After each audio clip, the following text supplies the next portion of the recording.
subsequently. So if everybody's happy with that. Right, we'll make a start because it is 6 o'clock. Oh, there we go. The grandfather clock is striking 6. Wonderful. Well, welcome everybody. And yeah, we had in discussions yesterday sort of thought on balance we ought to do this via a Zoom rather than expecting people to trek out in what was possibly going to be Storm Agnes, which seems to have gone a little bit further north. But anyway, here we are on Zoom. Great pity, I think, not to meet face to face, but yeah, we'll go for it anyway, and hopefully it will be a helpful meeting to everybody. So just to recap, this forum is one of 5 that's across Bath and North East Somerset. They've all got a good reputation, built a reputation among our decision makers within the council of being both well informed and positive. The contributions of each of the forums is very valued, and I'd like to take this opportunity to actually thank you all for your attendance on Zoom and your anticipated input this evening. Can I just remind everybody to keep background noise down to a minimum and to only speak when one at a time, and if you could raise your hand or use the Miss MIS, may I speak, function on Zoom, which some of us might remember. It's a long time since I've used Zoom. So yeah, please mute your microphones when you're not speaking, and then obviously we will invite you to speak, hopefully one at a time. And yeah, I can't quite see everybody on this screen, but I'm sure we'll manage okay. If you want to leave anything in the chat, just make sure you leave it with your name, please. And you will have noticed from the agenda, this evening's meeting is also the forum's AGM. Both Lynn and myself are very happy to stand again. And here I probably should have properly introduced myself for those of you that don't know me. Heather Clewitt, and I'm the chair. And I'm Lynn Easton, the vice chair. So in addition to these meetings, Lynn and myself regularly meet with council officers to discuss agenda items. And we also attend the forum chair and vice chair meetings, which I think are about 4 times a year. So it's we don't just sort of stand alone. And as ever, I'd like to thank Alison and Sarah, who are supporting us with technology and all sorts of other things this evening. I think that's probably it in terms of preamble. We have some apologies, and we have apologies from the police who were going to join us, but apparently Zoom is problematic for them. We also have apologies from, thank you, Councillor David Duckett, Hinton Blue Parish Council, Councillor David Wood, the council representative, and then Councillor Pam Carvey, East Hartry. Are there any other apologies that people are aware of? No?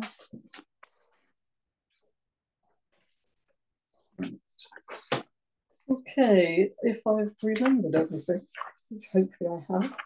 Yeah, good. We'll sort of crack on with the agenda. Do I need to say this bit at this point? Yeah, you probably should. You can say that. All right. Well, before we start the meeting, we have to issue a final call for nominations for the role of chair and vice chair. So if there are any nominations, this is the final call for them.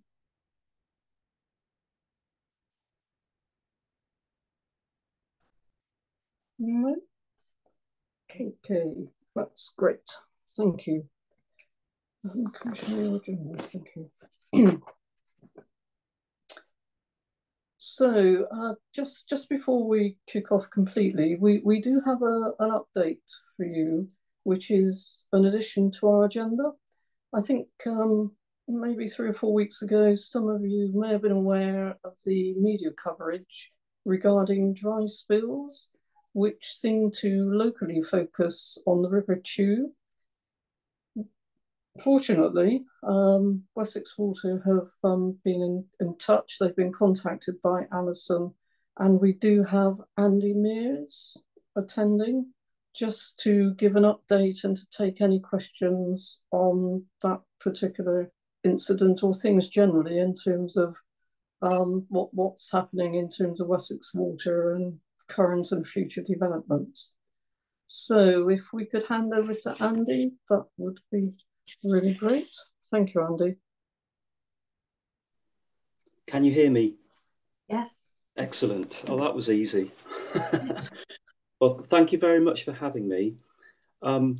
Shall I do a few minutes on the BBC article and then take questions after that?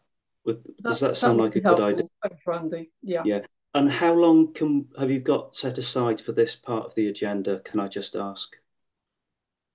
We probably could manage about 8 minutes. I'm looking at Alison, 8 to 10 minutes, Andy. Oh, okay. Right, it's short. All right. Okay. Thank you.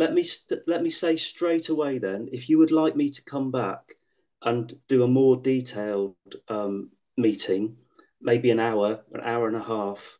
There's an awful lot to talk about at the moment about Wessex Water and the water industry, and I'd love to do that. I'd love to come back for a longer session. Okay, so yes, the BBC asked us for a lot of information a few months ago, and we've had a policy for a long time now of being open. We actually gave them information that was already available on our website, so that was easy. They analysed it. They did some very good analysis, actually. And I'll just focus straight in on Chewstoke sewage treatment works. They came back and said it's spilt during dry weather and storm. This is the storm overflow on site. So Chewstoke doesn't just receive people's raw sewage, it also receives rainfall. A lot of rain surfaces, impermeable surfaces are plumbed into the sewer in the catchment. Typically house roofs, driveways, roads. So rainwater comes into the system as well. And a storm overflow will operate when the system is overwhelmed with what we call storm sewage, which is very diluted. So it's a lot of rainfall with some sewage in it. That's how a typical storm overflow operates. But in the Wessex area, and 2 or 3 other water companies have this as well, we can also suffer from... Oh. I think you've frozen, Andy.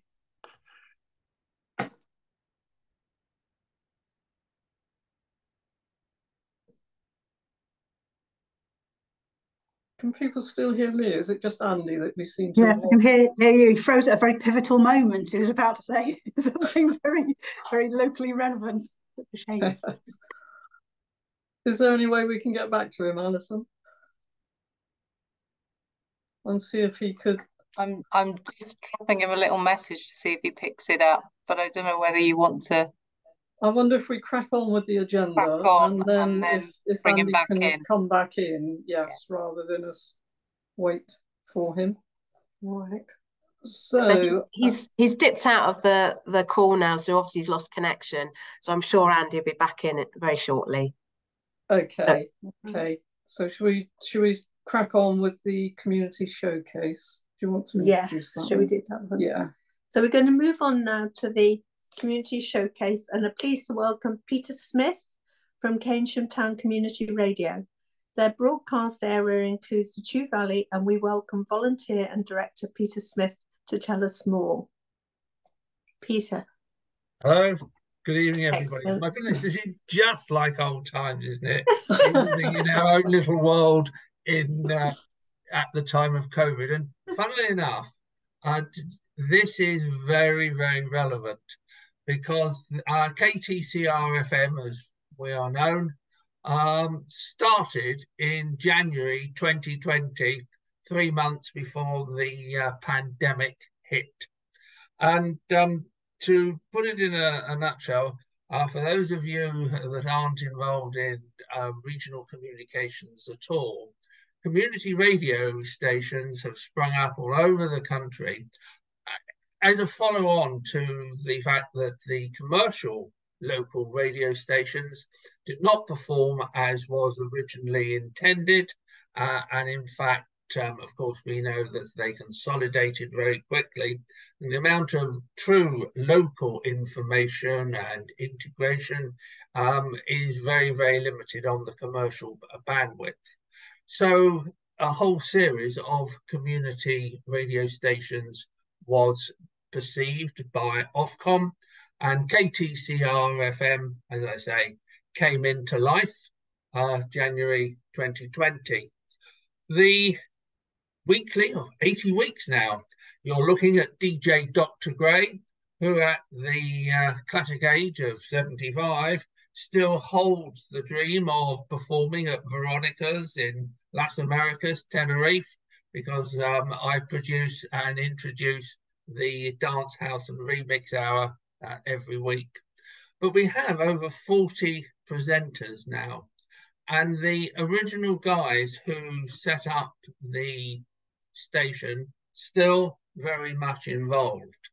And it was amazing to think that from a standing start right throughout the whole of the pandemic period, the station A, never went off air, and B, was able to provide local people with very, very valuable information associated with all things such as when the injections came about and social distancing. And we relied very heavily on information supplied by the Baines team and other authorities to undertake our work.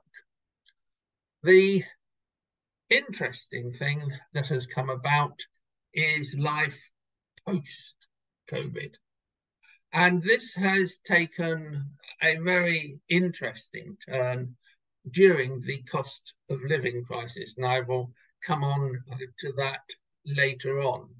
But I think it is important to say that completely out of the blue, because we started on FM, and as I've said, we still trade predominantly on the airwaves as KTCR FM, Ofcom offered to give us DAB coverage as well.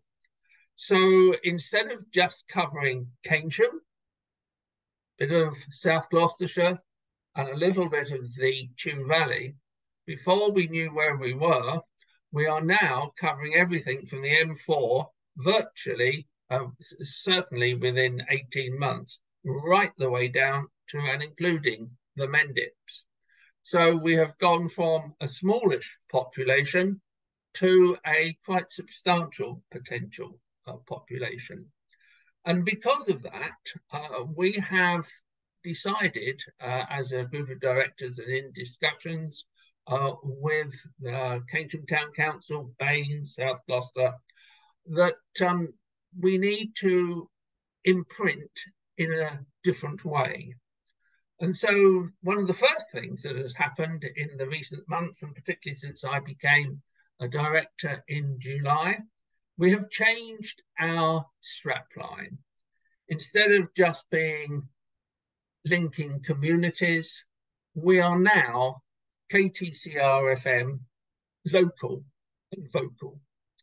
Because one of the things which we really want to do, and I suppose in the true tradition of Keynsham and its history associated with Horace Batchelor, Radio Luxembourg, etc., is that we want everybody who listens to our programmes to feel local, that this station is for them.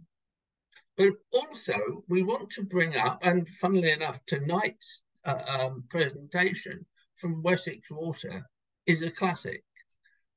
Here is something that on our morning show, we have been discussing and seeking listeners' views, how they've been affected, etc., etc.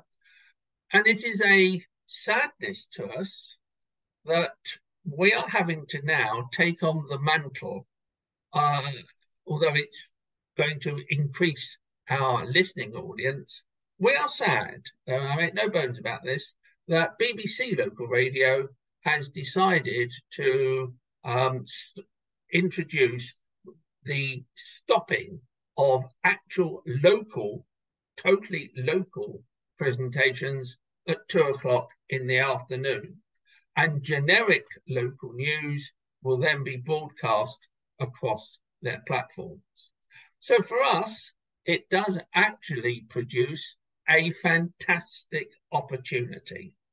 DAB and the change in the BBC means that now we are coming to Chew Valley, we are looking for volunteers to do programs about what is going on in Chew Valley.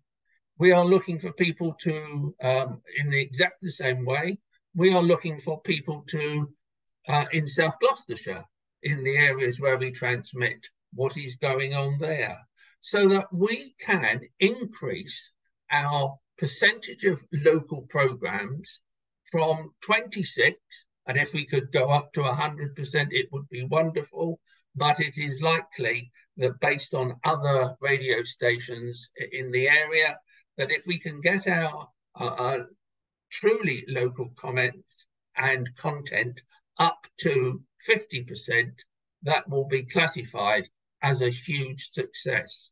So we've still got at least 26, 27% of local broadcast opportunity. So any local groups, anybody who fancies becoming a reporter, anybody who fancies actually becoming a presenter of their own show, please, please, please do contact the radio station. But one thing that has hit us is our finances. During COVID, grants were handed out, as I have said, but since that time, the cutbacks from public authorities to our funding has had to diminish. And we understand why, but it has brought us a degree of pain, and I wouldn't lie to you. It does look from recent discussions as if the basis of the station's costs are soon to be brought into some kind of balance over the next 12 months. And to Sarah and to Alison, I know that will be music to your ears after the way I have sadly had to harangue and chase Baines to help us in the future. But we now look forward to some very interesting times. We are looking to do a collaboration with Bath Spa University, their arts and media. We are going to try and contact Bath University, similar departments, and there is a possibility in long term that we may actually go to Bristol and to UWE. But in the short term, we are concentrating on our nearest university, and we are hopeful. Nothing confirmed yet, but that a meaningful collaboration where young people, students at the university, will up our game on social media, get involved in actually doing their own shows, broadcasts. What great training for those that want to go into the media world than live broadcasting. But I do ask you, in all seriousness, to give consideration to, if you can, either your own organisations, you as individuals, to become donors or patrons of the station. In this way, particularly for those that wish to become donors, there is an advertising package. We have to be very careful. Under community radio rules, after the experiences of commercial radio, our license terms are quite tight on what we can and cannot do on the advertising front. But there is no reason why individuals or companies could not consider becoming donors or patrons. And if any of you who are listening know of someone or you think your company might be interested in having some form of sponsorship of a program, sponsorship of a group of programs, sponsorship generally, become a patron, we would love to hear from you, because it is the way forward is for us to grow. We just don't want income that keeps us afloat. We want to grow this station because quite a few of us are getting on in years, but one thing we are determined about, we want more young people so that when we are not involved, we can sit back and enjoy KTCR FM for a long, long time to come. And your participation, your involvement, your help is what the future is all about. I thank you, Peter. Thank you, Peter. Has anybody got any questions for Peter?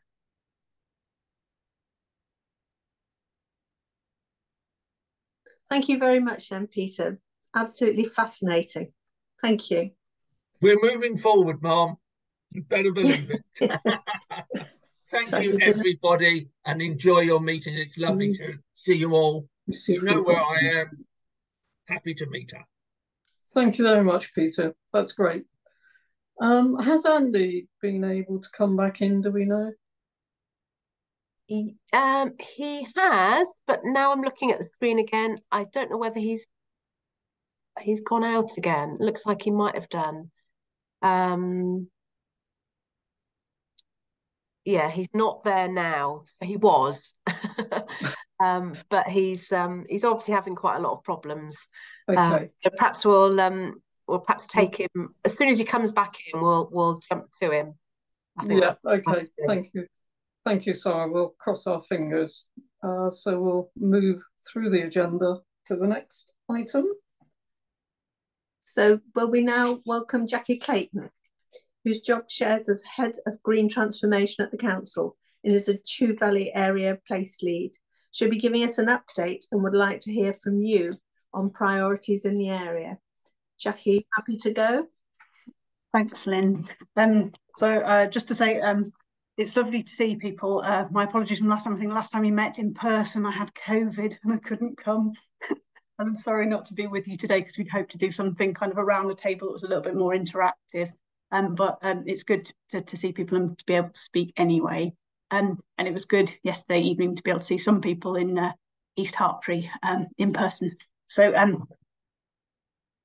I usually give a little bit of a quick update to the area forum and the local engagement group on things with a rural place hat on. But this time, speaking to Heather in advance, I think we wanted to just sort of reflect a year in on whether we are still kind of looking and working on the right priorities and have an opportunity for people to comment on that. So what I thought I'd do is just start by reminding people of the purpose of the sort of place lead role, in case there's anyone it's not familiar to. As Lynn said, obviously, my day job hat is green transformation, so climate and nature, but I join you as place lead for rural areas, and I take a particular interest in the Chew Valley, and my job share partner Louise looks after Bathhaven. So the purpose of putting in place place-based sort of relationship managers, I suppose, within the council was to have a senior manager within the council team who is a regular point of contact, takes an interest in individual parts of the district and looks at issues beyond their own service area. So taking a holistic view of some of the challenges and priorities of local places, and then is able to represent that view, that voice back into internal discussions within the council at an officer level. Obviously, we've already got councillors who are place representatives, really importantly, within the council, but for those conversations within the sort of officer group, it's having someone who tries to take that holistic view. So over the past year or so, what I've tried to do is take the time to get out and about in the Chew Valley, talk to people, see businesses, and listen to things that are going on, and then to reflect back those priorities and see what we can do about them within the council and take action. So I don't know, Alison, are you able to share the slides? That's my preamble. I was just going to run through what we've been looking at over the past year. So if you skip to the next slide, please, Alison.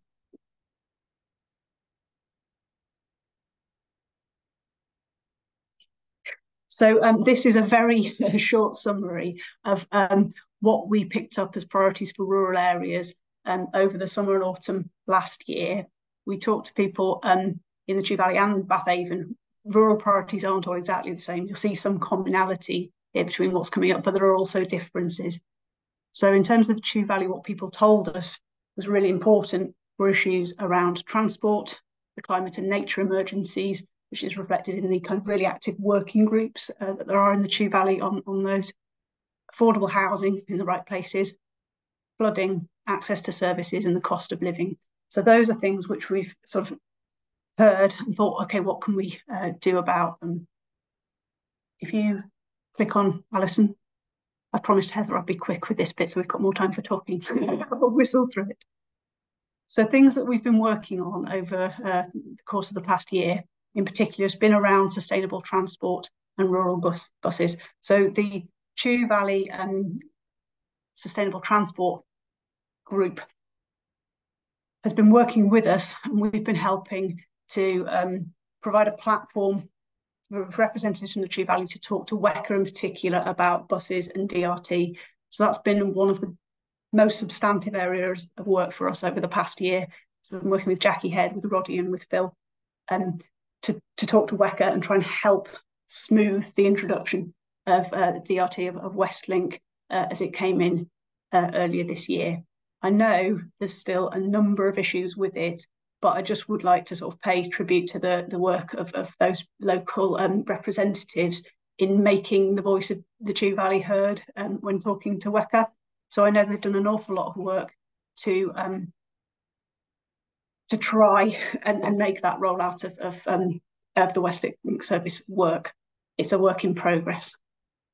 We've also listened in terms of the issues around planning and housing, and tried to make sure that there is strong engagement on the local plan and economic strategy with rural communities. So there were workshops earlier in the year on that, and I think we'll be coming back out again at the start of next year with options on the local plan. So really importantly, listening to what's different about rural needs in relation to those things, and that's informed our strategy development. In terms of specific things around climate and nature, which was a priority, we have held something called community conversations on renewable energy, working with the Centre for Sustainable Energy over the past year, thinking about what local views are on what's the most appropriate forms of renewable energy in a place like the Valley. And we've also done a lot of work with Chew Valley Reconnected. People may know Victoria Prescott, who's one of the project managers working in our team, who's been helping to put in place a new partnership working and support local groups in setting up a new nature recovery network. And finally, one of the other things that we've been looking at is how we can support better use of community buildings. And I keep saying that there is some UK Share Prosperity funding coming for rural areas. And I've been saying this for quite some time because we're waiting for WECA to get the details out. Now, there has been a little bit more progress on this since we last spoke. So over the summer, a round of grants has come out for businesses, and that grant funding round has now closed, but there's been a number of applications through that, which colleagues at WECA and Baines are working through. But the one that's particularly interesting, I think, perhaps for this audience, is the community grants round, which we hope will really support things in relation particular to investment in village halls. So there is around £200,000 available for smallish grants for rural areas specifically. So it's not available to Bath or Keynsham, but it is available to all the sort of smaller settlements beyond that. And we're looking in particular at how we can support funding applications that either improve facilities in village halls, support energy efficiency measures, and potentially also electric vehicle charging, which help make those halls and those community facilities more sustainable and better able to serve local communities. We are now hearing from WECA that they're about ready to go with that funding. It needs to be spent next year, so by March 2025, and it's just capital funding, which can go to town and parish councils and community groups and community interest charities and community interest companies to undertake works.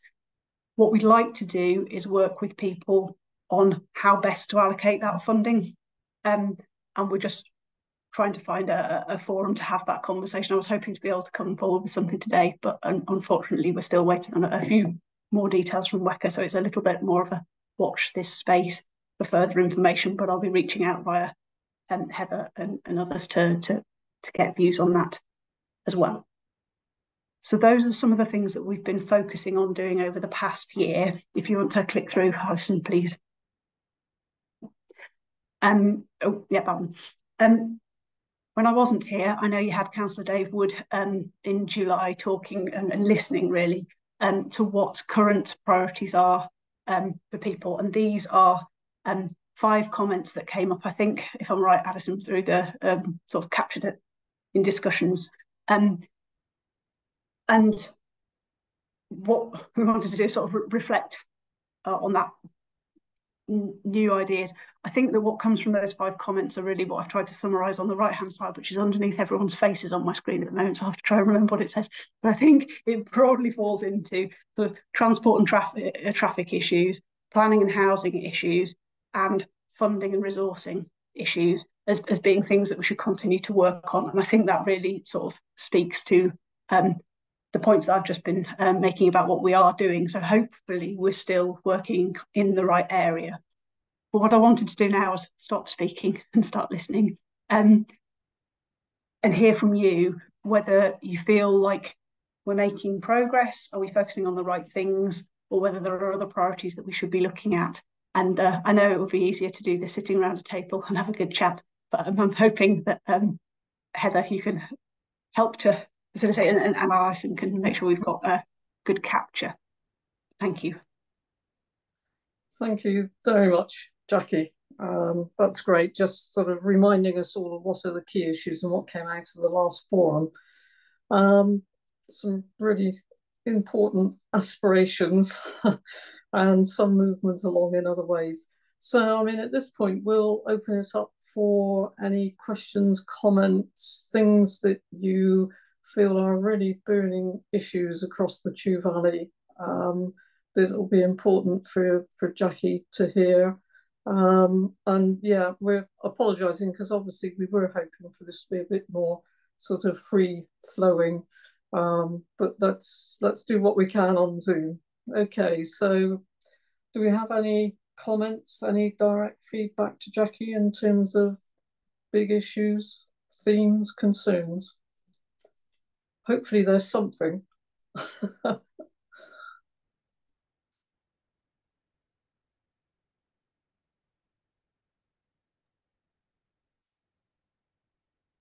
Alison, do we have any hands up? Oh, we've got one hand up from Pamela.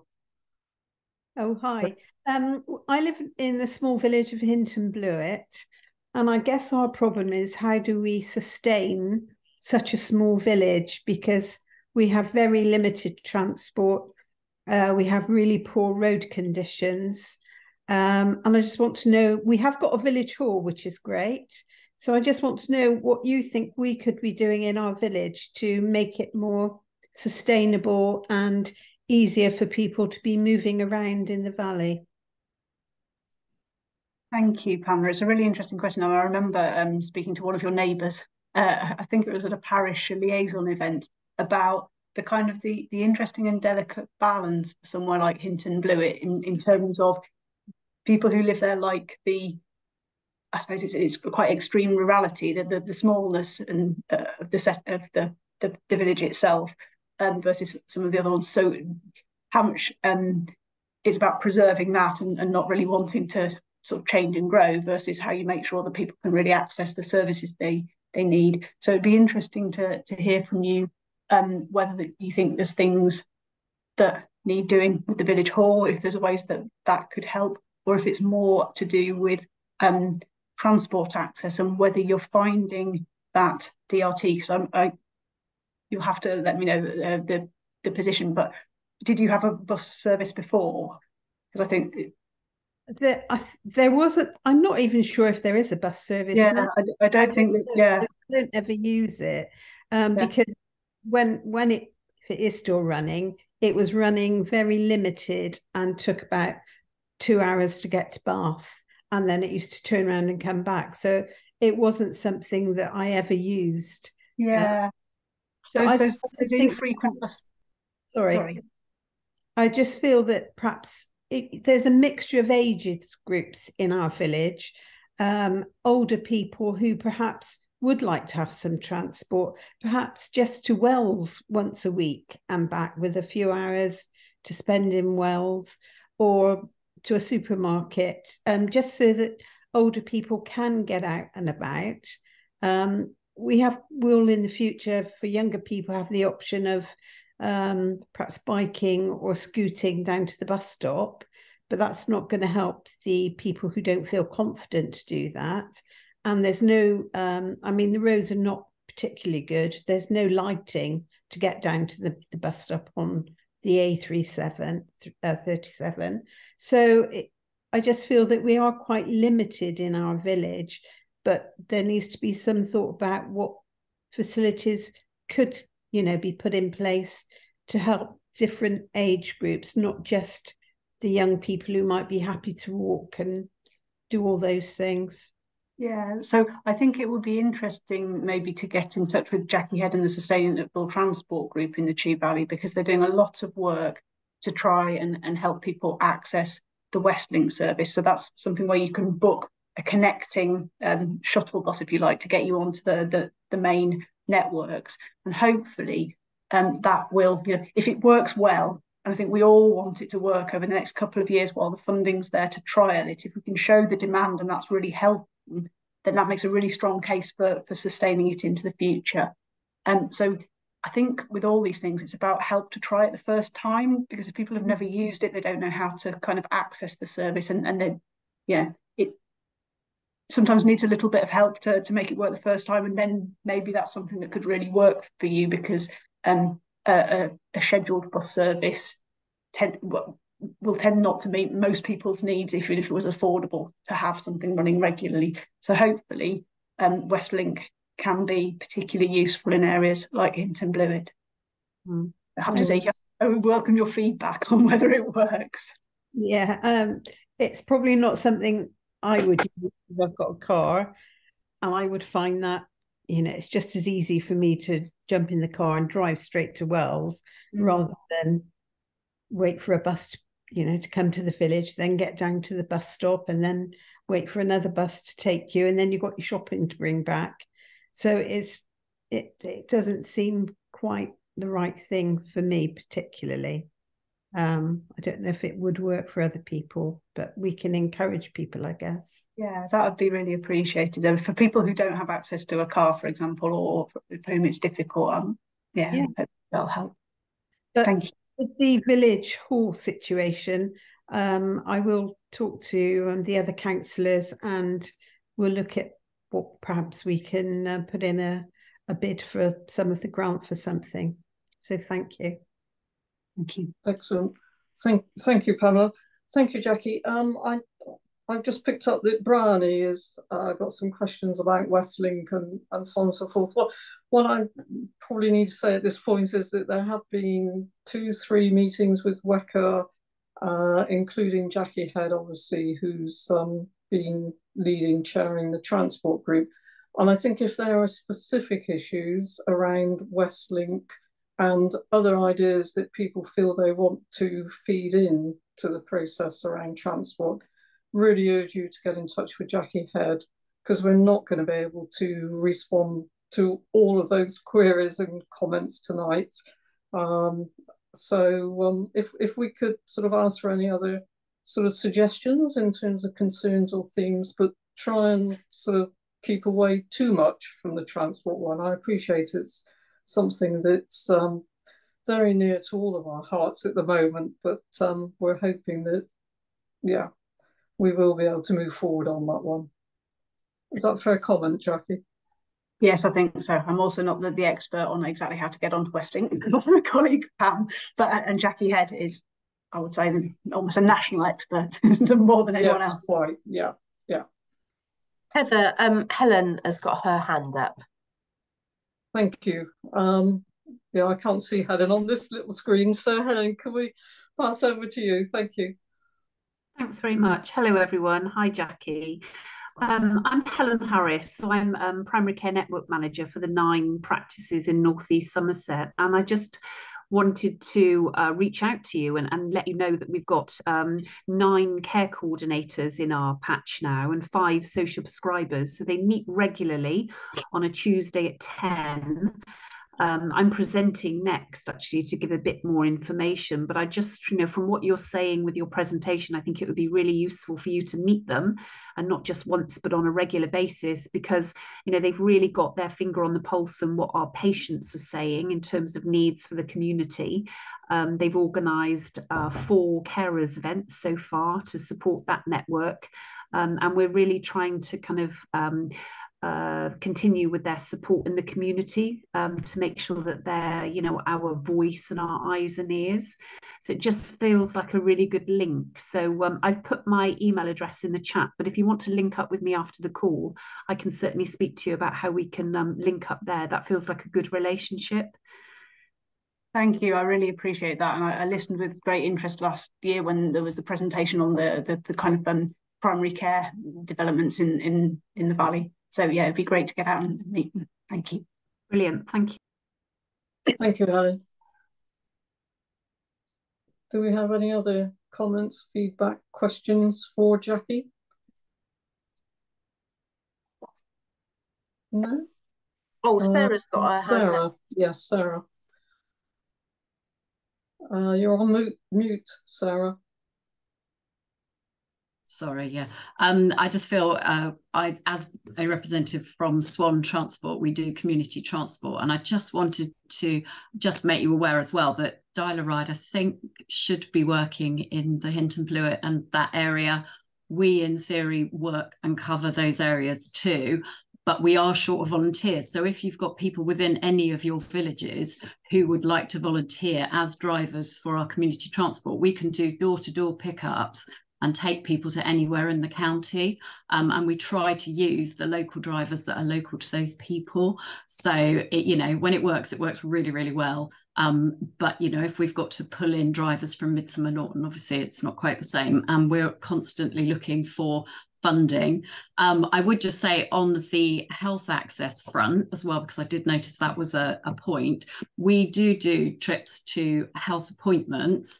The problems we're having partly at the moment is that patient transport refer people to us, but then won't return our calls. So if we've got an issue or we think that actually somebody who's been referred to us by patient transport, it isn't suitable for our drivers to deal with, and we want to speak to them, they will no longer answer our calls, and they will only answer calls from GPs. So whereas we used to have a really good relationship with them and we would refer people back and say, no, this person isn't suitable, can we get some other transport sorted? And we used to be able to work really, really well. That has completely stopped, and I think it's under new management or something, but we can no longer get back to them to talk to them. So they refer lots of people to us, but we find we can't actually deal with some of those people. Thank you. Thank you very much, Sarah. Okay, any other comments, feedback? No. Jackie, can I just ask, in terms of this capital funding, I know, it's coming. But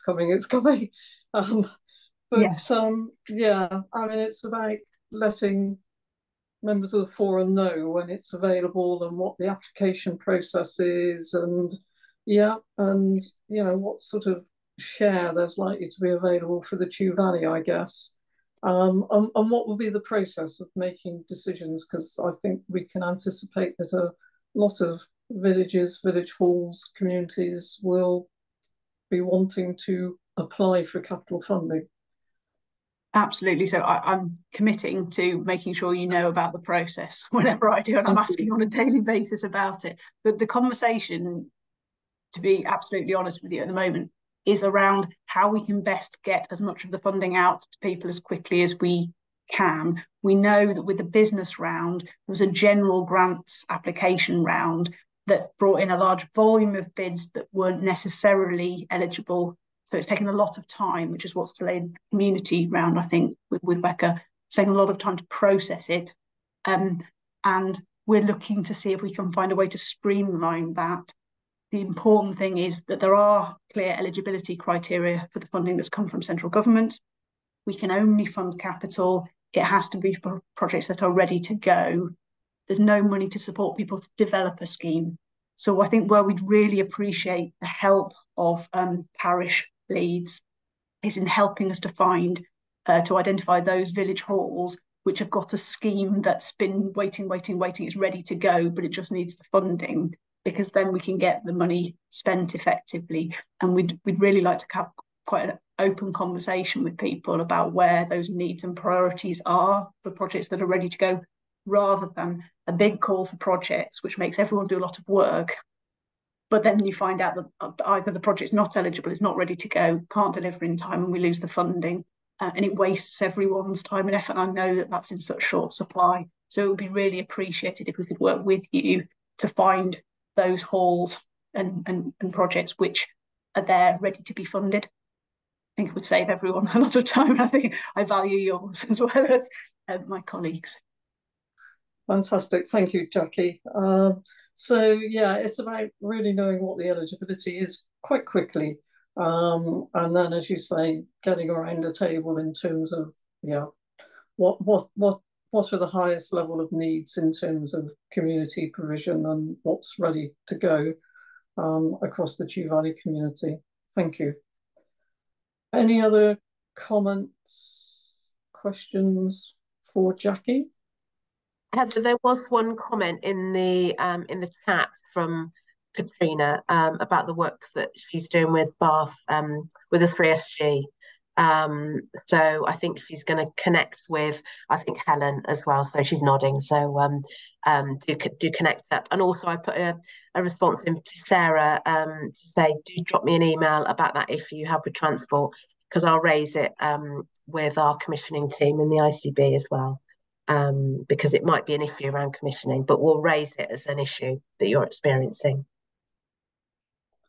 Thank you, Sarah. And we've also had feedback from Andy to say he's really having connection problems. So I think he's going to make available what he might have said in some sort of written report, which we'll be able to send out to everybody subsequently with the minutes from this meeting. I can see Alison's nodding, so that's great. Okay. But he's also offering to come along to a subsequent forum meeting if people think that would be helpful. Jackie, thank you very much. And I mean, as ever, if people have further thoughts, comments, are they free to be able to email those to you? Absolutely. And if people would like me to come and see something or talk to them, I'm very happy to do that. So please let me know. Brilliant. Thank you very much. Thanks, Jackie. Do you want to do the next bit? Yes. We're just going to move now on to the main theme, which is the health and well-being. So we've got 3 presentations for you, and we'd appreciate it if you would keep your questions until the end, until all of them have spoken. First of all, can I welcome Helen Harris, Network Manager for the Three Valleys PCN. Helen. Thanks very much. I'm going to try and share my screen if that's okay. I don't use Zoom very often now, so I'm hoping it's mostly Teams in the NHS, but just shout if you can hear that and hear me. Is that all okay? Yeah? Yeah, it's great, Helen. Thank you. Okay, right. I've met some of you before. I recognise names and faces. So hello to everybody. I'm Helen Harris from Three Valleys Health Primary Care Network. So the 9 practices that cover our 68,000 registered patients in North East Somerset. I thought I'd start with a quick reminder of what is a primary care network. Some of you may already know this stuff, but I'm hoping it's interesting and new information to the rest of you. So PCNs were set up in July 2019, so we're already nearly 5 years on, which is unbelievable. There's 1,250 of them in England. And typically it's groups of GP surgeries working together to focus on their local patient care.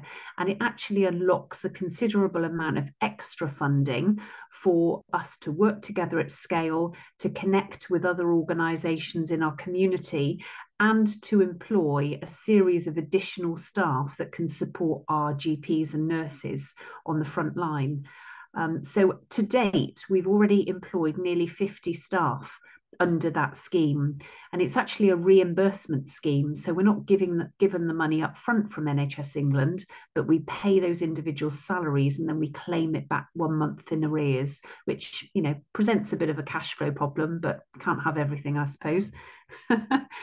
And then I thought I would also set out where we are within the Three Valleys area. So we're 11 sites, and typically, because of geography and the way that certain practices work, we've positioned ourselves in 3 groups of 3. So we've got Chads, Somerton and Westfield over in Midsummer Norton and Radstock. We've got Chew, Harptree and St Mary's, and also Elm Hayes, Hope House and Hillcrest over in Peasdance and John. So I would suggest that that's about 40 minutes edge to edge in a car. But you can imagine, you know, if we're using public transports we've been talking about earlier, it presents difficulties for us to implement the kind of hub working model that the NHS is so keen on these days. So we've actually, you know, we're not turning our attention to that kind of working because we recognise it's also about patient access and, you know, wanting to continue the services in your own local surgery wherever possible. But obviously, you know, a great example of where hub working worked really well for us and for our patients is our vaccination hub, which many of you will know was at the Somerset Centre in Midsummer Norton. So obviously there are still opportunities where we can do that. But I think generally what we're trying to do is to invest in extra staff to be able to provide services to you as locally as possible. It's a bit of a summary of the details. So as I said, we're 68,000 patients with the second largest primary care network in BSW, which is our system, our integrated care board. That provides us with a collective voice for rural and semi-rural GPs who, you know, so often get not heard, especially with our colleagues in Bath. So it gives us a collective voice. And then we've got a board of GP partners and practice managers that meet monthly to develop our strategy. And every practice accesses a fair share of this extra support workforce that we can employ. We've got an experienced senior nurse steering group. They meet bi-monthly. And we've also got something that we're calling Three Valleys Better Health Team. So that's an army, I think I would call them, of now 14 staff, our social prescribers and care coordinators that work closely in our community with community partners. I can see Ali Ackroyd on the call tonight, so our village agents, etc., to really try and understand patient needs and to support them in our community. And another bit of breaking news, we're now a limited company, so we can directly employ PCN staff as opposed to having to practice employ. So that just puts us on a more formal footing and means that you know, our finances are kept separate from practice working. So who are we employing at the moment? Well, we've got a clinical director, that's Dr. Elizabeth Hirsch, who's over at St Chad's Surgery in Midsummer Norton. Myself, and we've got a project manager who's Sharon Taylor, who was the former practice manager at Elm Hayes. Some of you might know that name. But we're also employing 16 clinical pharmacists and pharmacy technicians. We've got 2 first contact practitioners, so physios. We've got 3 physicians associates who directly support GP work. 5 social prescribing link workers, 9 care coordinators spread out across our patch. We've got 1 trainee nurse associate, 9 general practice assistants, and 1 home visiting paramedic and nurse practitioner. And that person organises some of the more urgent visits that our patients need throughout the day. And you know, essentially that protects GP time so that they can stay in the surgery and seeing our patients face to face. So what do those staff do? Well, I think the main thing is that they're stabilising general practice. You know, we've been through and continue to be in very tough times. So those extra staff definitely are reducing high levels of workload. Having said that, quite a lot of those people are new to primary care, and to be employed in those roles, you have to do a certain amount of mandatory training, education, study, etc., which needs to be clinically supervised. So I think our GPs are finding that it's great to have those people in, but there's also a requirement for some protected time for them to be given the right supervision and support, which is absolutely right. But you know, it just means that that has to be built into the normal busy working day. So we've got that practice resilience and the sustainability by working together as a team. We're working at scale where that makes sense. I'll talk a bit more about that in a minute. And having all of those extra staff in the team really broadens that skill mix. And I think the next step is to try to educate patients that, you know, they could actually self-refer to many of these services. Physio, for example, social prescribing. You know, those are services that patients, should they better understand what's on offer, could actually ring up and make an appointment to see these people, which is great news for patients and patient access. You know, our overarching aim is to improve quality of care and services to our local populations. So, you know, this extra workforce is another great way of doing that.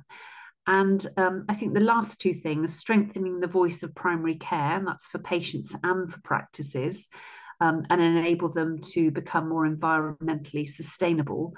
You know, those are things that we can better do if we've got a bigger workforce and we're trying to work better together as a group of practices. So I think that's kind of us in a nutshell. And we've also focused on having primary care network leads within our group.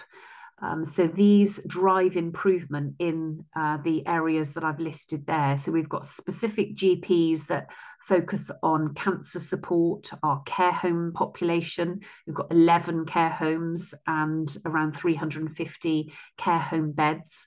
And all the work that happens around the clinical pharmacy, medicines management area, medicine safety, and all of that kind of stuff. So we've got special leads for those. We've also very much focusing on health inequalities, and that's fairly new work that we're picking up with the Integrated Pet Care Board, our system, as to how we can better support that in the future, really looking closely at our data to make sure that we're understanding our population and population health so that we can better target our services. And also, I think it's all about making sure that we've got good digital systems and a good support network across our practices to really best utilise our cloud telephony and some of our kind of online triage systems as well, which really help us. There's a bit about patient research there as well. You know, that's something that we'd like to link in with Bath University partners in the future to get involved in patient research locally, if we can get our patients interested in doing that with us. We've got quite a lot of system expertise within our network. So Liz Hirsch is the chair of the Baines Primary Care Collaborative. So that's the voice of primary care within our locality. We've got Dr. Chris Lewis, who is our BEMS GP Federation Director. And we've got Karen Tremaine Tucker and myself, who are representatives on the Practice Manager Forum and also the NHS Confederation. So I think, you know, what we're very much doing on behalf of our patients is looking outwards, listening to NHS strategy and directives, and really not only having our own voice, but really being able to drive forward approved change for the future, which is going to be a good thing for our patients. So next steps for our PCN, well, that's a long list. So I'm going to just pick out some of the highlights. Well, we continue with our highly successful COVID vaccination programme. And would you believe phase 7 has now started? So, you know, we've been doing this for a long time now. And it's no longer one site at the Somerset. You know, we're operating 9 vaccination hubs in your local surgeries so that you can make sure that you book your appointment if you're eligible and have that as easily and quickly as possible. So we're vaccinating age 65 and over. We're vaccinating our care home population and our housebound, and also some of the other at-risk groups. So it's a programme of about 25,000 jabs that we need to do by the end of October. And, you know, this is in addition to the day job and as we're heading into winter pressures, but we feel it's really important that we still continue to get involved in that and support our population. I mentioned before about using population health analytics. So we're really into this. This is quite new thinking for NHS. And we're going to be considering how we can use that data to tackle known health issues, and we'd really like to focus on patients with long-term conditions and also our young people to make sure that we are supporting them and focusing on enhanced patient access. So, you know when we're open at the moment, but, you know, potentially we could do more early mornings or evenings or Saturday mornings, or just stretch to make sure that we've got access when you need it. Other things like digital access and telephone consultations also help. And for example, give working people the opportunity to have a phone call with us where that would otherwise be difficult to visit. So I've got some other things on that list there about continuing to develop collaborative ways of working. Some examples of that, we have been trialling some group consultations for patients in our practices. So we've had some sessions already from a GP with a special interest in women's health, and she's been running some group face-to-face sessions in Midsummer Norton, which have been going down really well. And I think that's something that we would like to expand. You know, we've got a number of GPs with special interests and some opportunities to do that. So I'll be speaking with our patient participation group and through our care coordinators to make sure that we can set that up local to you. Some of the things that we've already done, we've got an additional late afternoon blood service. So historically, you could only have a blood sample taken in the morning, which would mean then that our collections that go back to the RUH lab around lunchtime.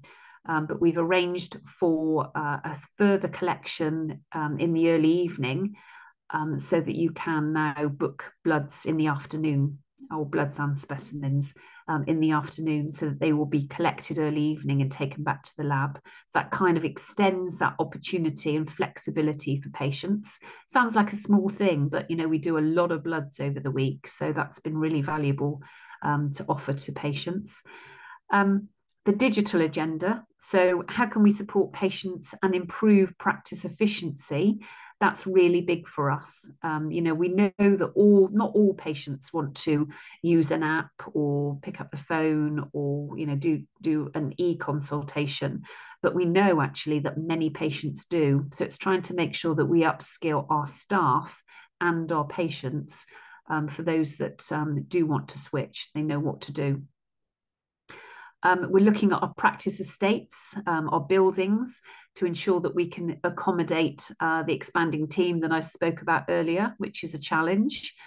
And I think, you know, another key thing for us is, you know, one of the reasons why I'm enjoying talking to you today, we want to strengthen our community voice. So we'll be using social media a bit more. I know our practices use it already. We've launched a PCN website. I've put the link in there. And one of the things that I sort of picked up with the Keynsham Town Radio, we've been recording regular health sessions on Somer Valley FM. So I'm not sure about the breadth of the listenership there, but I'm very keen to explore how we might do that for other parts of our patch. So I'll be picking up on the Keynsham side of things, because that covers a bit of the Chew Valley, doesn't it? I thought that would be a good idea. So we've got three final things on there. Patient forum. Well, as always, we're really keen to get patient feedback. And we've already got practice patient participation groups. So we thought it would be a good idea to involve the chair from each of those groups to have a PCN patient forum. And we're also thinking about things like a lifestyle medicine approach, which is involvement in green prescribing, community projects, eco-wild sessions, all of that sort of stuff, to make sure that patients feel supported. And that's essentially, one of the big things that our social prescribers are doing, making sure that they understand all the things that are going on in our locality, have their fingers on the pulse, and can not only direct patients to those sorts of services, but if necessary, they can go along with them, offer some support to the patient, but also try out the service for themselves so that they can recommend to others. The last thing that I wanted to finish on was a learning organisation accreditation that we're going for from spring next year.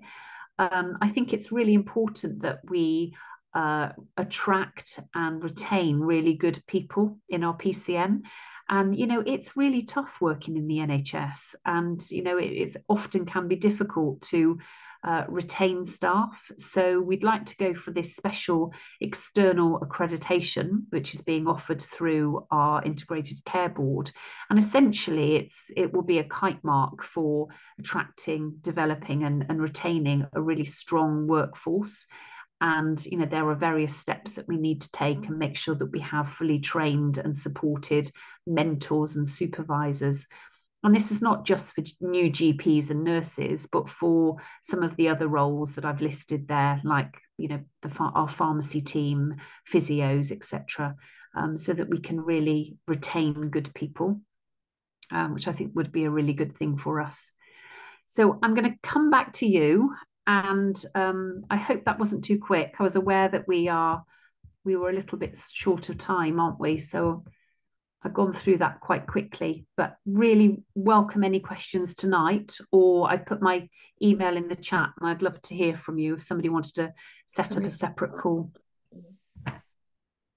So, can you hear me? Yes. Thank you very much, Helen. Can we just hold fire on the questions and go to Ali Ackroyd and Debbie Dufour of the Chew Valley Agents, and then come back for questioning at the end? Are you happy with that? But thank you very much. That was really informative and interesting. Thank you. So Ali and Debbie, it's over to you. Okay, so I'm going to speak for the two of us, but Debbie will just give you a wave so you know where she is. So Debbie and I work within the Chew Valley villages, all of the villages around the Chew Valley, as village agents for the West of England Rural Network. There are also lots of other, I think there's 7 other village agents in and around Baines, but it's just us 2 that work in the Chew Valley. Debbie and I provide one-to-one support for isolated people within the villages in the Chew Valley, helping them to gain access to information and services that hopefully enhance their well-being, safety and security, and future-proof their lives. Our main aim is to keep people living independently for as long as possible. Our role really is to bridge the gaps between our clients' needs and the services and organisations that offer the specialised support and advice or assistance that they may need. So we're kind of the link for that. So we signpost people to that, and some of the organisations we signpost and refer to are local support groups, local social groups, transport schemes such as Swan Transport, and referrals to more specialist support such as the fuel poverty, CSE, bereavement, mental health and adult social services to name just a few. We hold information on we each have our own sort of file of information on local care service providers, cleaners, gardeners, hairdressers, chiropodists, dog walkers, anything like that people may need, so we can quickly pass that information on. But we also give support and advice for more serious things like benefit claims and attendance allowance, PIPs, and any debt that they may be in. Clients usually self-refer, or they're referred through the Wellbeing Hub, or from our local surgeries, which is Camely and Chew practice. And we have close links with the community matron and care coordinators, who are brilliant. Love the care coordinators. They're fantastic.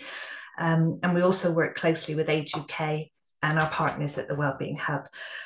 We are part of the Home is Best initiative, and we have recently been working with the frailty team, and this assists clients who are falling between the gaps and may be at risk of hospitalisation. So we'll work together with that team to see if there's anything we can do to address that problem. Also, we've been working with the Community Catalyst Development Programme, and they're aiming to have a database of support services all in one place. So if we need something in the future, we can just go to one database instead of having to search around everywhere. So basically, Debbie and I just kind of make sure that we're known to all of the people in the Chew Valley. They know who we are. They know how to find us.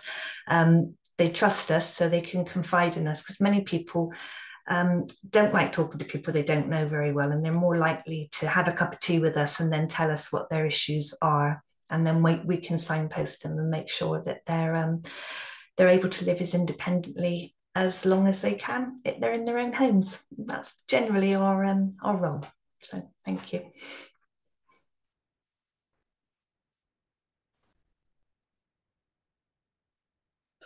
I'm sorry. Thank you very much. Sorry, we're working on one tiny thing together, so it's a little challenging. But thank you very much for that. And I can commend you, because I know very well some very good work that's going on with the village agents. An absolutely amazing group of people. So thank you for that. Thank you.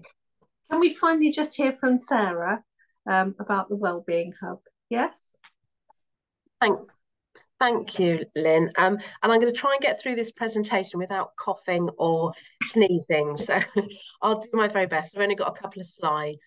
So for those of you who may or may not know me, my name's Sarah Dixon. I work for Bath and North East Somerset Council. I'm the locality manager in the community engagement team. I'm just going to talk a little bit about the Community Wellbeing Hub. And we, obviously, the village agents are a key partner in the Community Wellbeing Hub. And I'll talk a little bit about some of the work we've been doing in the hospitals. And also, we work very closely with Three Valleys. Three Valleys do send a lot of referrals into the Community Wellbeing Hub and partners. So hopefully this links in really nicely. So I've just got a very short presentation. So just bear with me. Hopefully you can see that presentation there. You see that? Yeah. So the Community Wellbeing Hub, for those of you who don't know anything about the Community Wellbeing Hub, it's a partnership that brings together private, public and voluntary sector partners together. It's not an entity in its own right. It's about a different way of working. It was set up, so some of you may remember it from COVID. So it was set up in March 2020 to deliver a COVID response. And I know we worked very closely with Lynn and colleagues in the Chew Valley about supporting local residents, particularly around food, medication collections. But the Community Wellbeing Hub has been a real aspiration of the council and strategic partners and the third sector about coming together as a partnership to share information and join up some of the services around wellbeing. So what the hub does is it's a central point for people to access a range of wellbeing services. And the themes there are listed below at the bottom of that slide. What we do is we bring together partners and we have a central triage team that triages telephone calls or referrals that come in to the hub to provide support for people, individuals who need access with all sorts of range of issues. Some people come to the hub with one particular issue, others come with multiple issues. And what we try to do collectively across our partnership is ensure that whichever route you come in, whether it's through the hub or through partners, you get a wider support. So the person is at the centre of the care that's offered. So we wrap the services around the person rather than the person having to reach out to all those partners to get a whole range of different services. So we're trying to make it easier for a person to provide the support they need. What we're looking to do is try and provide one route for professionals to refer into the hub. So we're creating and looking to improve access routes for professionals so that they can easily refer to multiple services for a person that they're dealing with. So for the village agents, for instance, when they're out meeting people on home visits, they can refer to Citizens Advice and Bath Mind all in one referral, rather than them having to phone up lots of different organisations to get a referral for a person. So in the same way as Helen and other colleagues in the NHS, we're looking at digital solutions to improve some of the efficiencies to make it easier for people to get the support they need as quickly as possible. The services that are offered are free to all residents, and it's a universal service. So we cover all health and wellbeing services. And at the beginning of March 2020, we started with 6 partners, and we've now got over 20 partners who've joined the partnership. So we're quite ambitious about what we want to deliver in the future. We're currently looking about what happens in the future. So we've got funding up until March 25, and looking at putting a business plan for the future of the hub. And that's currently going through council decision making and the integrated care board as well around the future funding. So one of the really exciting new projects that we've delivered more recently is we've got some funding which we got at the start of the year to have an outreach post at the RUH. So we have a space. If you've been to the RUH recently, we're in the atrium of the RUH, and colleagues, and Ali's there, you see Ali in the photograph, and other colleagues are there in the mornings, most mornings, Monday to Friday, to talk to patients, visitors, professionals about the services that are offered, and where possible make referrals and signpost people to other services. In addition to that, we have rolled out, which is a very exciting development around a digital improvement, an on-ward referral form. So ward staff can now, in preparing a patient to leave hospital in readiness to go home, get the support that they need in place. And so we've created a new referral system and dashboard for ward staff to make referrals to all of our services here at the hub. And that's being rolled out to all the wards in the hospital. We're now rolled out to, I think, 15 wards. So we're sort of more than halfway of rolling it out across the RUH. In addition to that, we've got teams, and particularly the village agents are taking the lead in attending community hospital MDT meetings. They're multidisciplinary meetings to support the staff there in supporting patients as they prepare to leave hospital. And again, some of that is about accessing the right support. So that could be things as simple as transport home, possibly connecting with Citizens Advice around benefits, supporting someone when they leave, about connecting with community groups and organisations, to more complex things around home from hospital support if needed. And what we're also looking to do is create some opportunities for people to make self-referrals in hospital settings. So we're looking at ways in which we can improve access for people, that when they're in the hospital, either at in the RUH or community hospitals, that they can make the referrals themselves when we're not based in the atrium. We have got different routes for people to make referrals. So for an individual, people can call our 0300 number. For professionals, we're trying to encourage people to use our online professional form. You're able to do multiple referrals for an individual, so you can do that now through our professional form. But for individuals, we would encourage people to use our telephone service. But as I say, we're looking at developing a self-referral in the future. We work with AGK and village agents, and often they are connecting to lots of other different services. So the village agents are really key, and I think Ali didn't give herself credit for the team for the amazing work that they do about connecting people to lots of services across that are available for people. So I think our village agents are really valuable in terms of the hub and also as a local resource in the Chew Valley. And just really to summarise, these are all the partners that we have in the hub at the moment. We're looking to expand further and always keen to talk to new partners. Partners are either commissioned services or contracted services by the council or the Integrated Care Board. So these are the partners that we currently have in the hub. And as I say, we're continuing to add more partners to the work that we do, and we really welcome new partners coming on board. Thank you. Thank you very much, Sarah. That was really interesting, and how interesting to see what's going on in across the valley. It's amazing. Has anybody got any questions for anybody? Please.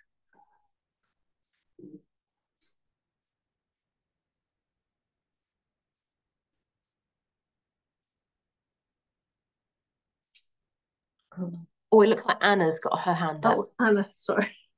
Yes, Anna, go ahead. Thank you very much. Sorry, my camera's not so great tonight, and apologies for my voice. I've got a terrible cold. It was just a question to the first person, I think it was Helen, around the integrated care. So I'm the counsellor for the Chew Valley, but I'm also, my day job is a physiotherapist. So I was really interested to hear what you had to say around that. I was a bit, one thing that came up a little bit was around preventative medicine with my massive physio hat on. But I read through your information. It was really, really good. But my question is around, yeah, I mean, you got the social prescribing and with the isolation and such, but obesity, blood pressure, smoking, these really huge problems we have, which can be combated with the right interventions. So is there anything else that you've got going on in the sense of preventative medicine? Hi, Anna. Yeah, lots and lots. I think what I was listing there were specific PCN projects, but, as you know, in terms of weight management, stop smoking, those are, there's a lot of work already going on with, structured commission services, isn't there, on that front? But I recognise it's a stretched resource as well. So I think as part of the health inequalities work that I mentioned is just kicking off now, we're going to be having a look and kind of, I would describe it as going back to basics on some of those things to really reevaluate what we could do on top of all of that as a PCN to support some of those commissioned services, which, perhaps aren't hitting the spot as well as we might like them to. I think it's really wonderful you've identified that, because in the Chew Valley, I know you work across the region. In the Chew Valley specifically, we're quite affluent generally, but we do have a percentage of people that are from a low socioeconomic background, and unfortunately this inequality is quite stark, more than other regions of North East Somerset. So I mean, I'm very conscious that we don't want to, leave these people behind. Because in the rural communities, I mean, we touched not necessarily with your presentation, but around, the buses and Westlink, and that's all linked in with that, with isolation, mental health, access to healthcare, jobs, friends, whatever you want to call it. But yeah, I guess my concern is that, because we have such a high percentage of affluent people, that do have better health outcomes generally. I don't want to leave this percentage of people out, and I'm really to hear that you've got that on your radar. But that would be priority one for me, health-wise in the valley. Definitely. And Anna, before I took on the PCN manager job in 2019, I was business manager at CHU Medical Practice. So I'm well aware of their data and, their patient needs. And, CHU is an area that is very much to my heart, and understand that patient demographic. But equally, all of the practices across our patch have got a real mix of patients. And in the Radstock area, that is called out on some of our national databases as well as needing particular attention and support. So I think, in our jobs and with my conversations with the GPs, it's about, knowing your history and the geography, and really kind of using that local intelligence and knowledge and the data to really support plans for the future. And I just feel that through PCN working and the additional funding that we're getting for projects and for health inequalities specifically, we're on the edge of something that really quite transformational, which is exciting, isn't it?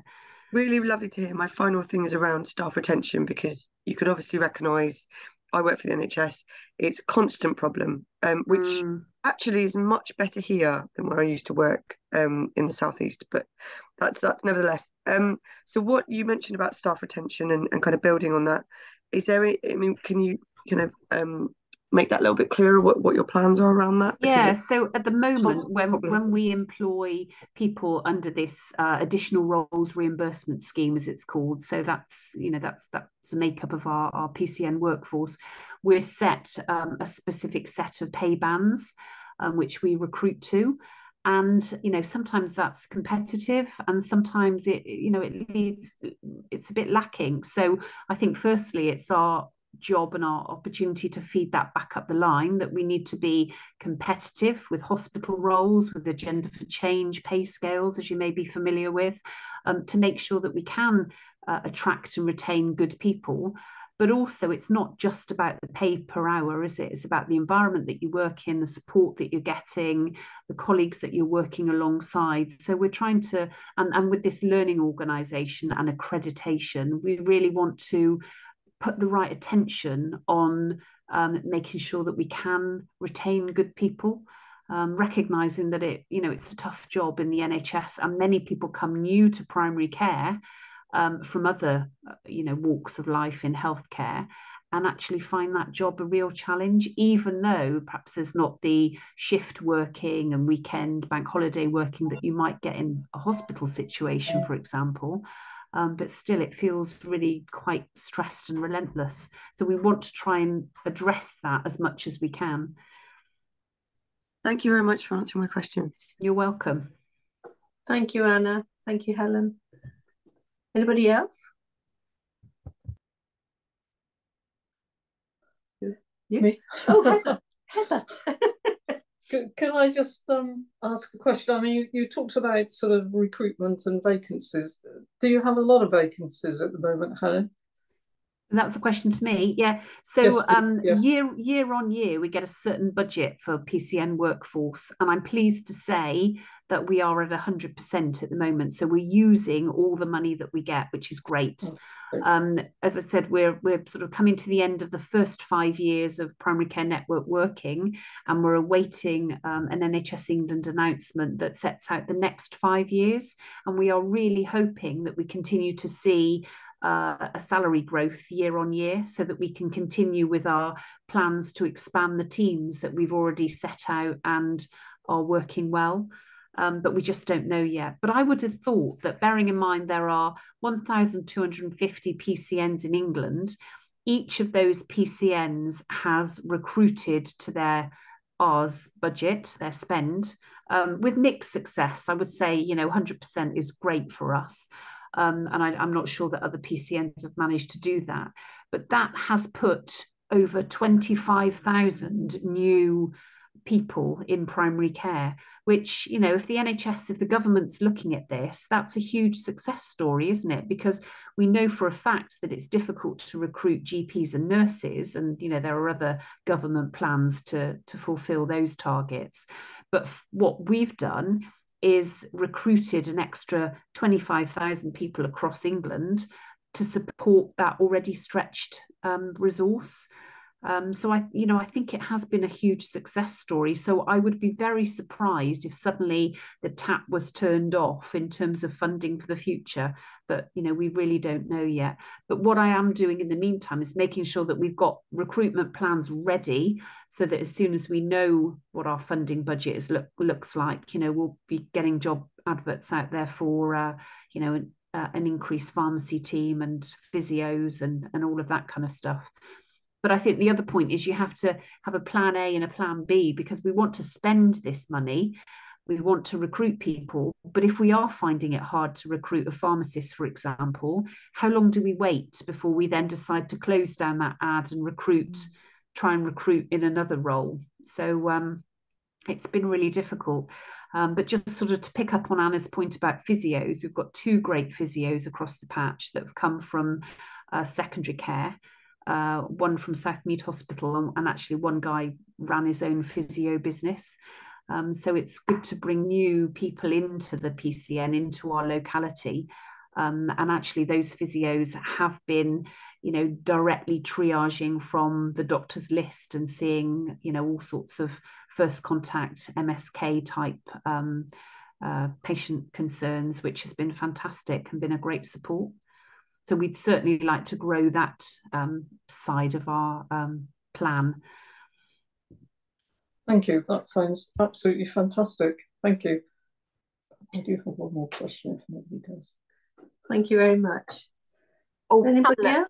Pamela's got her hand up. Yeah, sorry. This is a very quick question for Helen. Are these posts that you're recruiting to, are they permanent posts, or is it a timed, like a 5-year post while you've got that money? Well, yeah, that's an interesting question, isn't it? We've recruited them on permanent contracts because that's what we've been told to do.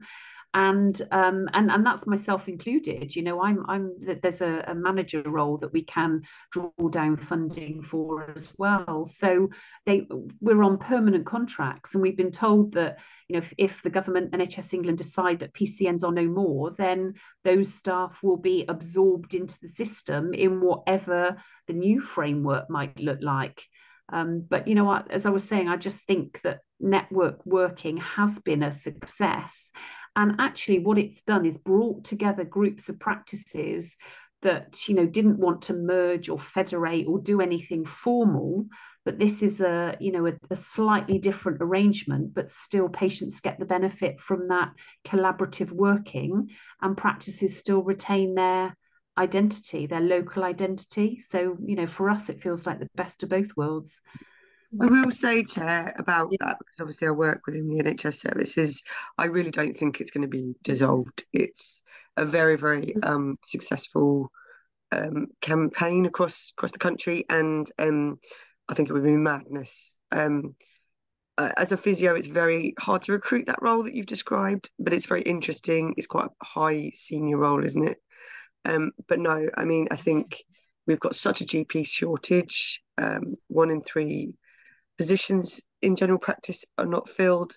That's not going to go away anytime soon. And I think hopefully NHS England have recognised that, paramedics, pharmacists, physios can step up to certain things. So no, I don't think it's going anywhere. I'll bet a pint, actually, it's not going anywhere.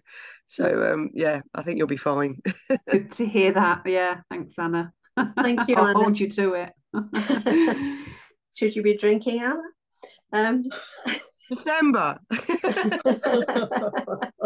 Heather wants to just ask another question. Heather. Yeah, it's as much a comment for Annie and for Sarah, actually.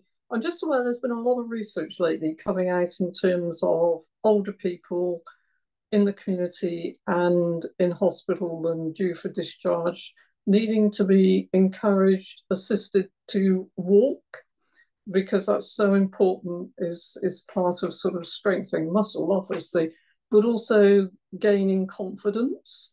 I'm just wondering if that's something that both of you, the hub, village agents, might be looking at and able to pick up on. I don't know.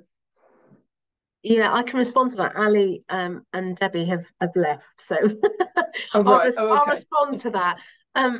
Yeah, Ali mentioned that that the village agents and the community wellbeing hub is working with a frailty nurse in the RUH to look at doing some more preventative work.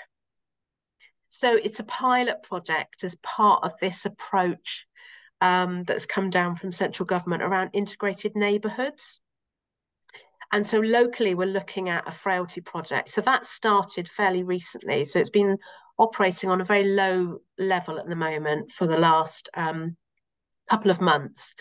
And so the hub partners and the village agents are included in that, and Age UK, the Stroke Association, and wellbeing advisors here, or wellbeing coaches rather, here at the hub, with the frailty nurse, a meeting on a weekly basis to bring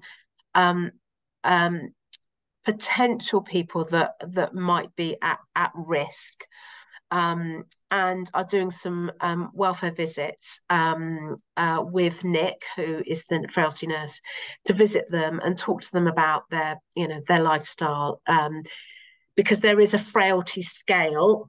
And so we're looking at how we can support them before they actually become, their issues become more of a problem for them. So we are looking at some preventative work, and they've had about 10 referrals so far. So the last couple of months, they've looked at 10 referrals and done probably a number of those home visits to support people and look at how they can support people, whether that be about reviewing their medication, which the frailty nurse can do, or look at some intervention like walking and support groups and activities. So yeah, there is that project that we're looking at, and it's a pilot at the moment. So we're just going to see how it goes and measure it. But yeah, it's a very, very good point. Thank you, Sarah. Helen might have a response as well if you've got her hand up. Yeah, thank you. So we're all over that as well. So we've met with Nick Applin and his colleague Hayden Fraser. And one of the things that we want to focus on is frailty. I didn't mention that on my presentation. There is so much going on. But with the number of care homes that I mentioned, I know that Hayden would like to get in, speak to care home managers, talk to them about how he can support those particular patients. So I know that work has already started, and GPs can refer patients to Nick and Hayden for that extra support and for that assessment, as you've just described. So that's a really big plus for us, isn't it, in our patch, because that's a kind of pilot that's going on, and I'm sure it will be a success. Thank you. Thank you. Anyone else? Well, thank you very much, everybody who contributed to that. That's really updated us, and very exciting about the things that are going on in the Chew Valley. I look forward to hearing more of it. Thank you very much. Over to Heather. Okay, yes, thank you. That's all been really interesting and shows what's going on. So thank you, everybody. We're moving now into our annual general meeting. I think the notes of the last AGM were circulated, and can we see if we can all agree that they are a true record? Does anybody not agree that they're a true record that was there? No? Okay, that seems like everybody feels that, yes, they're a true record. And then just looking then at the chair's report, which again was circulated for 2022 to 23. It's really, that highlights what the forum has been doing and really re-emphasises how important these forums are, but how important it is for all of you to be involved in them and to be pushing through topics, subjects that you think is of concern across the valley to residents and the community as a whole. So yeah, we very much look forward to continued input in the year ahead. Terms of reference, sorry, we're quickly ticking these off and we might even finish on time. Yeah, terms of reference, again, they've been circulated. Anything that people want to comment on in terms of the contents of those terms of reference? No? Okay, so I now hand over to Sarah in terms of election of chair and vice chair. Sarah. Thanks, Heather. We'll be really quick because I know everyone is desperate to leave, or we're losing people as we speak. So we've got to be Cora, and I think we've got 10 people. 1, 2, 3, 4, 6, 7, 8. Yeah, we've got 10 members, I think. So we've had 2 nominations for chair and vice chair, which is a re-election of Heather and Lynn for the positions.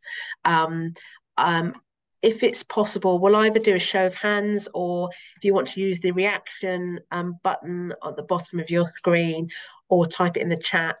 Are you all happy, unless there is anybody that's a burning desire to be chair and vice chair that wants to stand against Heather and Lynn? No, I'm taking that as a no. So could we vote, if that's possible, for Lynn and Heather to be re-elected as chair and vice chair for the forthcoming year? So either use your hand, a real hand, or a reaction, or in the chat. I've got hands, thumbs up, hands. Lynn and Heather, you can vote as well yourself. Oh, yeah. So Alison's taken a quick count of that, and that's great. Looks like everyone agrees. Anybody objecting to that? No, everyone's put their hand down really quickly. Okay, that's great. Thanks very much. Back over to you, Heather. Thank you, Sarah. I think there's just one other business matter that Guy has actually patiently stayed with us all evening. The Nature Recovery, Chew Valley Nature Recovery Network, Guy gave a presentation at the last Chew Valley Area Forum, and that group, with its own terms of reference, membership and so on, is seeking to become a member of the Chew Valley Area Forum. Do we need to do anything more formal, Sarah? No, unless people don't approve that. It's just a formality, really. So if people are happy for that that new group to join, and I think also we're aware that our working groups obviously are now forming into different groups, and the transport group might become I think they're currently working it through at the moment, become a formalised group themselves. So that might come back to the forum at another point, but we don't obviously want to lose their input and their involvement, because obviously the working group have done a huge amount of work. So, you know, just to note that thanks to them for all of that they've done, but they've got a new life now, and which is really exciting. And so it's really great that we've got the nature group and the other groups as well that are developing. So that's really fantastic. And I think we've also got a feedback report that we can share with everybody following the meeting. So yeah, unless anybody objects, it's just a formality. Fantastic, thank you. Yes, and the event that, I can't remember, did Jackie refer to it, last night was really very successful, and really emphasised the work that's gone on over 3 years, but also acknowledging that that working group is going off in different directions now, but still very, very important to the forum. And I know that Jackie has done a report in which, as you say, will be made available. So thank you. Just one final thing, the budget engagement process with Bath and North East Somerset Council, dates will be made available, and I gather that will largely be webinar opportunities, yes? Fantastic, thank you. Well, I think that brings us to a close, unless I have forgotten anything. I don't think so. Date of next meeting, is that to be confirmed?